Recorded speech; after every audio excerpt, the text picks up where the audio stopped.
Hello guys, most welcome in my YouTube channel. हमारे इस YouTube channel पर आपका स्वागत है। बेस्ट इंग्लिश ट्यूटोरियल, बेस्ट से बेस्ट इंग्लिश आपको प्रोवाइड करवा रहा है। हमारा जो आज का जो रनिंग टॉपिक है वो है प्रोनाउन। लेकिन हम इससे पहले आपको कहना चाहेंगे कि जो कंटेंट हमारे इस चैनल के ऊपर न्यू कैंडिडेट है वो हमारे चैनल को सब्सक्राइब कर लें, जिससे कि आने वाला जो वीडियो की नोटिफिकेशन है वो आप तक पहुंच पाए। देखिए, आइए देखते हैं हमारे इस टॉपिक को जो चल रहा था प्रोनाउन। देखिए, हम सबसे पहले बात करते हैं आज प्रोनाउन के तीन जो पार्ट है उनको एक साथ हम डिस्कस करेंगे उनके ऊपर। देखिए, पहला है पर्सनल प्रोनाउन, पॉजेसिव प्रोनाउन और रिफ्लेक्सिव प्रोनाउन। तीनों प्रोनाउन के ऊपर आज हम यहाँ एक साथ डिस्कस करने वाले हैं। सो प्लीज आप लोग यहाँ पर अपना पूरा का पूरा जो ध्यान है वो दे दीजिए और ध्यान से देखिए। और आपके पास में यदि कॉफी है तो डेफिनेटली उतारना न भूलें, स्क्रीनशॉट लेना न भूलें। देखिए, हम सबसे पहले बात करते हैं आज पर्सनल प्रोनाउन की। पर्सनल प्रोनाउन को ऑलरेडी मैंने पहले भी आपको एक बार डिस्कस में ले लिया, लेकिन मैं तीनों प्रोनाउन को मैं कंपेयर करूं एक दूसरे से, इसके लिए मुझे वापस से आज आपको यहाँ ये प्रोनाउन जो है लिखना पड़ा, आपको बताना पड़ा। देखिए, यहाँ अपन बात करते हैं पर्सनल प्रोनाउन में। ये बात आपने देख ली थी कि सब्जेक्ट कौन कौन सा होता है और उसमें ऑब्जेक्ट कौन कौन सा है। तो देखिए, यहाँ पर सब्जेक्ट की बात करते हैं तो आई इसी का ऑब्जेक्ट बन जाएगा आपका मी। सब्जेक्ट की बात करें वी, इसी का ऑब्जेक्ट बन जाएगा अस। सब्जेक्ट की बात करें यू, इसी का ऑब्जेक्ट बन जाएगा यू। सब्जेक्ट की बात करें ही, इसी का ऑब्जेक्ट बन जाएगा हिम। सी का हर, इट का इट और दे का देम। यानी आपको ये भी मैं बता दूं, ये जो प्रोनाउन है वो फर्स्ट पर्सन प्रोनाउन है, ये जो प्रोनाउन है वो सेकंड पर्सन प्रोनाउन है, और ये जो प्रोनाउन है वो थर्ड पर्सन प्रोनाउन है। ये बात भी मैं आपको ऑलरेडी बता चुका हूं।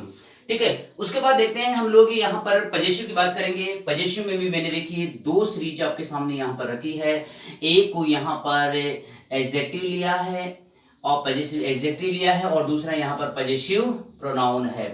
देखिए, पजेसिव प्रोनाउन और पजेसिव एडजेक्टिव, एडजेक्टिव के बाद कुछ ना कुछ लिखने की आवश्यकता पड़ती है, नाउन को लिखना पड़ता है, तभी जाकर के ये प्रोनाउन अपना जो है पूर्ण रूप से सही होगा।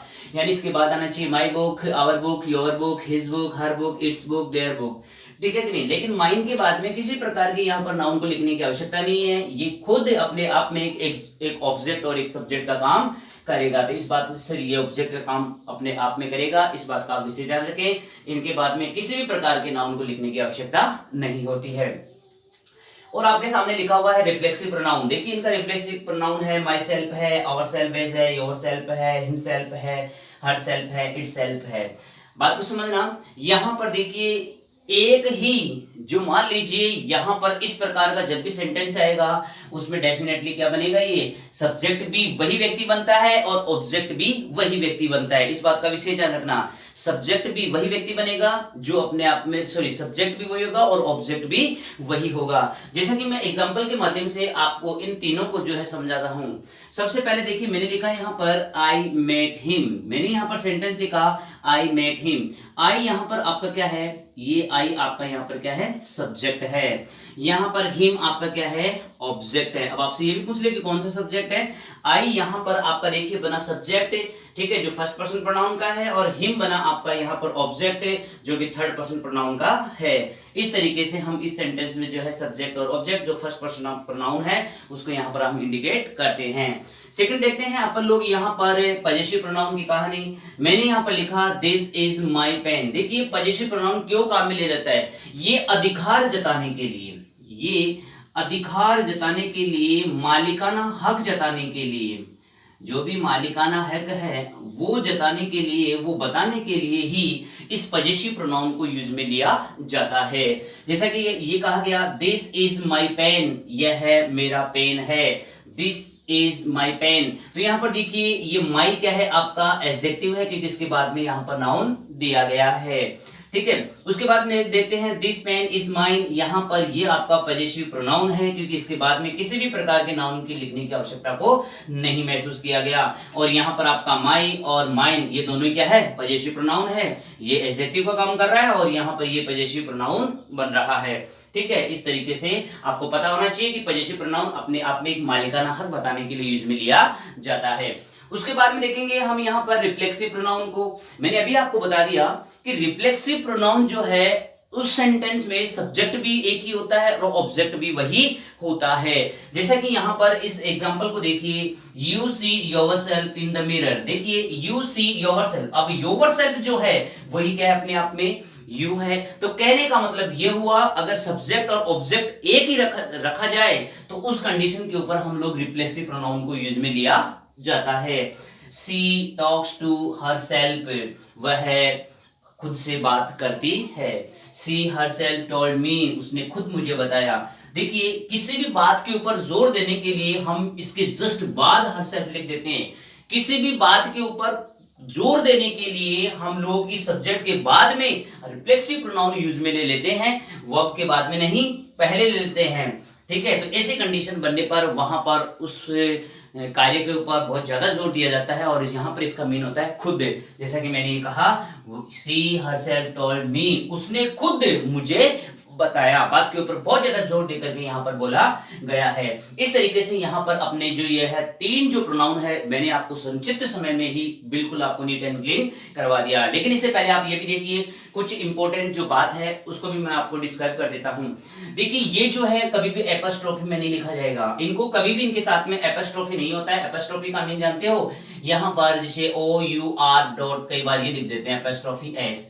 इस तरीके से इस प्रोनाउन को जो पॉजिटिव प्रोनाउन है इसमें एपोस्ट्रोफी जो है कभी भी यूज में नहीं लिया जाएगा, इस बात का विशेष ध्यान रखना। उसके बाद में देखिए यहाँ पर जो रिफ्लेक्सिव प्रोनाउन है वो कभी भी क्या नहीं होंगे, इनका ये कभी भी सब्जेक्ट में नहीं हो सकते। ठीक है, ये कभी भी जो रिफ्लेक्सिव प्रोनाउन है वो सब्जेक्ट नहीं बन सकता। यदि आपने सब्जेक्ट बनाया तो 100% आपका जो सेंटेंस है वो रॉन्ग फॉर्म में है, वहीं पर आपकी एरर है। ध्यान से देखना, रिफ्लेक्सिव प्रोनाउन कभी भी नहीं हो सकता क्या, सब्जेक्ट। रिफ्लेक्सिव प्रोनाउन में कभी भी सब्जेक्ट या रिफ्लेक्सिव प्रोनाउन कभी भी सब्जेक्ट के स्थान पर नहीं हो सकता, ये ऑब्जेक्ट के स्थान पर ही रहेगा। उसके बाद में देखिए कुछ ऐसे वर्ब है जिन वर्ब को देख करके ही हम लोग रिफ्लेक्सिव प्रोनाउन को यूज में ले लिया करते हैं। कुछ ऐसी वर्ब है जिन वर्ब को देख करके तुरंत हम रिफ्लेक्सिव प्रोनाउन को यूज में ले लेते हैं। आगे देखते हैं कौन कौन सी ये वर्ब है जिनको कि हम लोग रिफ्लेक्सिव प्रोनाउन में यूज ले लेते हैं। सो प्लीज देखिए सबसे पहले मैंने यहाँ पर वर्ब बताया आपको एक एंजॉय। एंजॉय एक ऐसी वर्ब है जिसके साथ में क्या रिफ्लेक्सिव प्रोनाउन यूज में लिया जाता है। ठीक है कि नहीं। फिर उसके बाद में लिखा मैंने यहाँ पर प्राइड, इसके साथ भी रिफ्लेक्सिव प्रोनाउन यूज में होगा। फिर मैंने लिखा है यहाँ पर एब्सेंट, इसके साथ भी रिप्लेसिव। फिर मैंने लिखा यहाँ पर प्रेजेंट, इसके साथ भी रिप्लेसिव। फिर मैंने आपको यहाँ पर बताया इंट्रोड्यूस, इसके साथ भी रिप्लेसिव। फिर अवेल, इसके साथ भी रिप्लेसिव। चीट, इसके साथ भी रिप्लेसिव। हार्ट, इसके साथ भी रिप्लेसिव। अप्लाई, रिप्लेसिव। इस तरीके से इनके बाद में यहाँ पर आपको रिप्लेसिव जो प्रोनाउन है वह यूज में लेना है। ठीक है, यदि आपके यहाँ पर ऐसी वर्ब दे दी जाती है तो ऐसी वर्ब देने पर हम लोग वहां पर जो काम में लेंगे वो अपना जो प्रोनाउन होगा वो कौन सा होगा, रिप्लेसिव प्रोनाउन होगा। ऐसी वर्ब आने पर ही हम लोग वहां पर यूज करेंगे रिप्लेसिव प्रोनाउन को। तो देखिए तीनों प्रोनाउन का संक्षिप्त रूप मैंने आपको ऑलरेडी बता दिया है। यदि फिर भी इसमें किसी प्रकार की प्रॉब्लम होती है तो प्लीज टेल मी, आप कमेंट कीजिए, हम कमेंट्स के माध्यम से आपको फिर से यहाँ पर जो भी आपकी एरर रहा है, उस जो समझ में नहीं आया उस चीज को हम वापस से रिवाइज करेंगे। देखिए नेक्स्ट आगे का जो पार्ट है वो देखते हैं। देखिए आगे का अपना प्रोनाउन है डेमोन्स्ट्रेटिव प्रोनाउन। देखिए डेमोन्स्ट्रेटिव प्रोनाउन क्या होता है, to show, to point, to indicate things और पीपल। यानी किसी प्रकार के लोगों को इंडिकेट करने के लिए, पॉइंट को इंडिकेट करने के लिए, वस्तुओं और लोगों को इंडिकेट करने के लिए, उनको दिखाने के लिए, पॉइंट करने के लिए हम लोग यहाँ पर डेमोन्स्ट्रेटिव प्रोनाउन को यूज में लिया करते हैं। ध्यान से सुना, डेमोन्स्ट्रेटिव प्रोनाउन यहाँ पर सिंगुलर प्लूरल दो फॉर्म में बताया है। सिंगुलर में आपका दिस होता है और इसी का प्लूरल आपका दीज बनता है। सिंगुलर आपका यहाँ पर दैट बनेगा और प्लूरल आपका दोज बनेगा। देखिए ये क्या करता है, किसी भी नियर और फार, किसमें, इन डिस्टेंस, दूरी में, पास में और दूर में बताने के लिए और समय को बताने के लिए भी हम लोग यहाँ पर दिस और दैट को काम में लेते हैं। नियर के लिए दिस और फार के लिए हम लोग दैट फॉर्म को काम लेते हैं। ये चीज भी आप अपने माइंड में रखना। जैसा कि मैंने यहाँ पर एग्जांपल के माध्यम से आपको समझाया, पहले आप डेफिनेशंस वापस देखिए। To show, to point, to indicate things और पीपल, यानी लोग और वस्तुएं, इनको इंडिकेट करने के लिए, इनको पॉइंट करने के लिए, इनको शो करने के लिए यहाँ पर डेमोन्स्ट्रेटिव प्रोनाउन काम में लिया जाता है। डेमोन्स्ट्रेटिव प्रोनाउन की बात करें तो आपका एक दिस है, एक दैट है। दिस नियर, पास में बताने के लिए, फार, दूर को बताने के लिए दैट।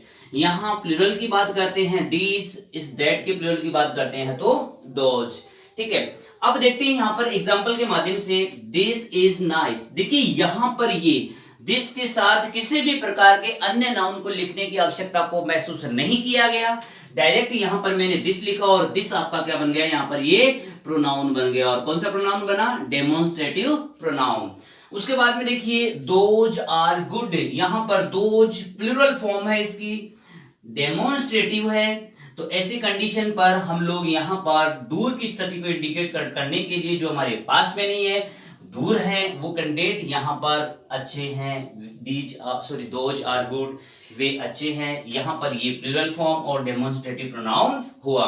उसके बाद में देखते हैं यहां पर डू यू लाइक दीज, यहां पर दीज की बात करते हैं तो ये दीज भी आपका क्या बनेगा, प्लूरल वाला बनेगा, नियर फॉर्म वाला बनेगा। लेकिन ध्यान दे ये प्रोनाउन यहाँ पर कौन सा होगा, डेमोन्स्ट्रेटिव प्रोनाउन। तो आपको समझ में आ गया होगा कि डेमोन्स्ट्रेटिव प्रोनाउन यहाँ पर अपन 2 फॉर्म में पढ़ेंगे, एक नियर फॉर्म में, एक फार फॉर्म में। दिस और दैट, दिस का प्लूरल होगा दीज और दैट का प्लूरल होगा यहाँ पर दोज। ठीक है, ये भी अपने आप में क्या है, एक सब्जेक्ट और एक ऑब्जेक्ट बन सकते हैं। सिंगुलर फॉर्म में बन सकते हैं और प्लूरल फॉर्म में भी ये बन सकते हैं, जो मैंने यहाँ पर आपको बता दिया है। सो प्लीज एक बार आप इसका स्क्रीनशॉट ले लीजिए, जिससे कि आगामी स्टडी के लिए आपको बहुत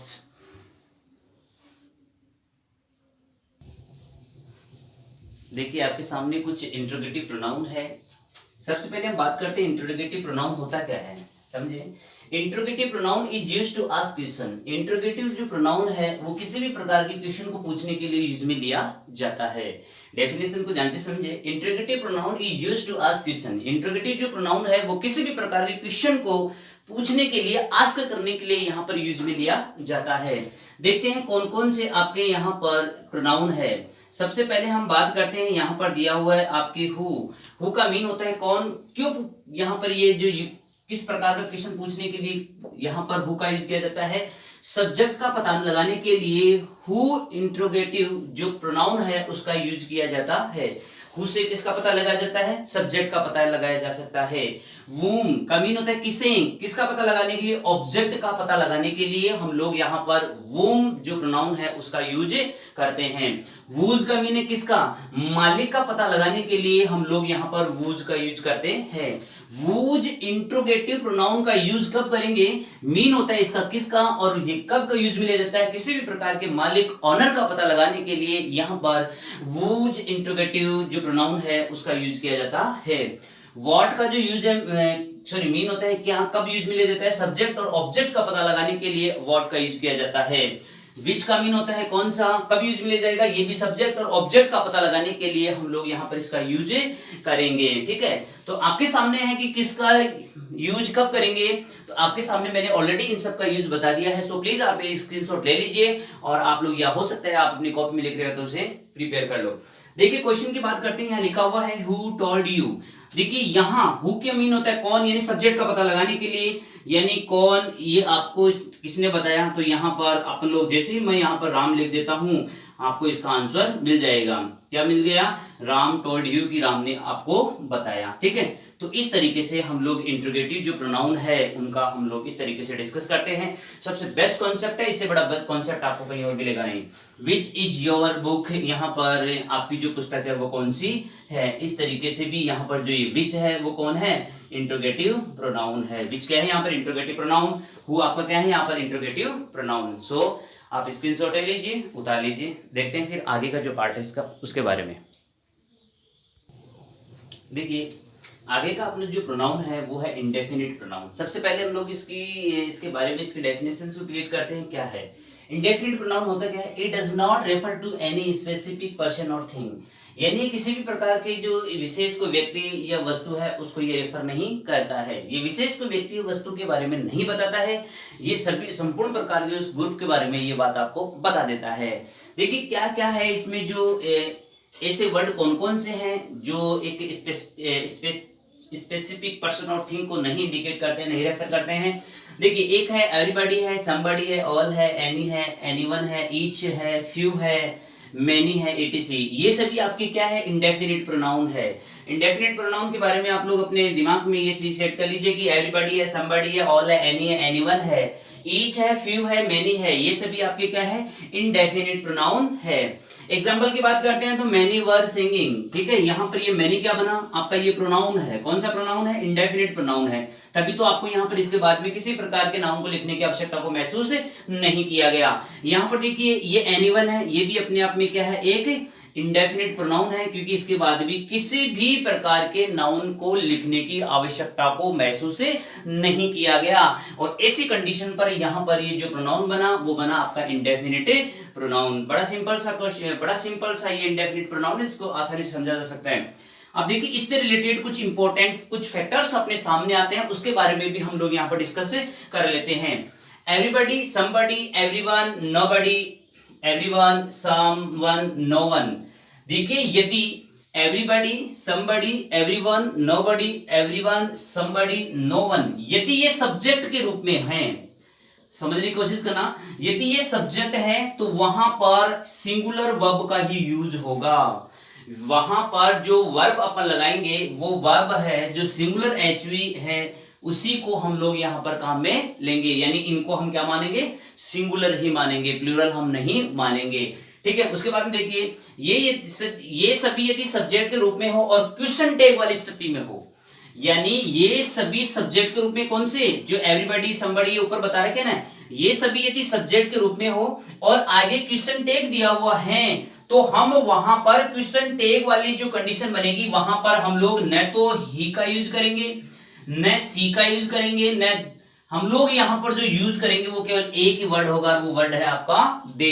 यहां पर कौन से वर्ड का यूज करेंगे, दे वर्ड को ही हम यूज में लेंगे, किसमें, क्वेश्चन टैग वाली स्थिति में। जैसा कि मैंने यहां पर आपको एग्जांपल के माध्यम से बताया कि everybody can not be intelligent, और उसके बाद में क्वेश्चन टैग दे दिया कैन और ब्लैंक्स दे दिया, यहां पर आने वाले जो प्रोनाउन है उसको बताइए, तो यहां पर आने वाला प्रोनाउन कौन सा होगा, दे ही होगा, इसके अतिरिक्त और कोई प्रोनाउन यहां पर यूज में नहीं लिया जाएगा। इस बात को आप विशेष ध्यान में रखें, स्क्रीनशॉट ले लीजिए।